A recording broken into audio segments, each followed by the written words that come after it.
పేదవాడి ప్రాణాలకు సంబంధించి కీలకమైనటువంటి జాగ్రత్తలు తీసుకోవాల్సిన అవసరం ఉంది.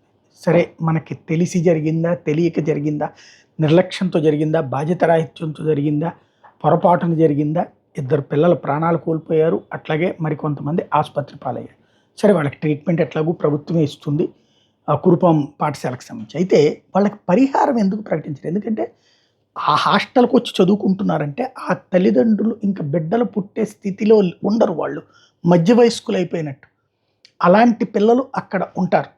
వాళ్ళు చనిపోతే ఇక వాళ్ళ భవిష్యత్తు లేదు, వాళ్ళకి సంబంధించినటువంటి జీవితం కోల్పోయినట్టు.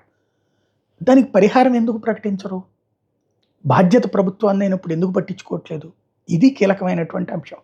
తద్వారా ఇప్పుడు కురుపాం బాధితులకి 25 లక్షల రూపాయల వాళ్ళ కుటుంబానికి పరిహారం ఇవ్వాలని వైఎస్ఆర్ కాంగ్రెస్ పార్టీ డిమాండ్ చేశాక ఇప్పుడు ఇచ్చారనుకోండి, వైసీపీ వలన ముందెందుకు చేయలేకపోయారు, ఎందుకు ఆలోచించలేకపోతున్నారు, ఒకసారి క్రాస్ చెక్ చేసుకోవాల్సి.